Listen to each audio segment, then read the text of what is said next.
So this is the weather blended unit Google Classroom that I used for my students, and on the Google Classroom their assignments are posted.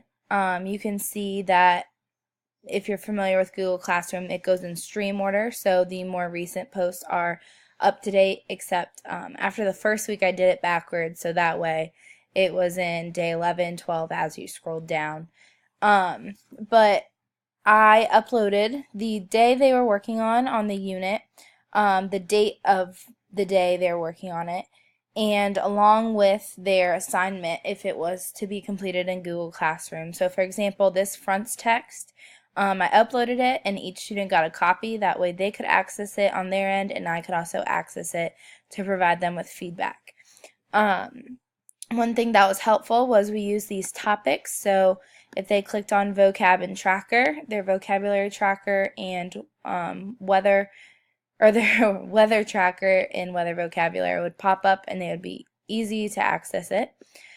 Week 1 was under week 1, week 2, and week 3.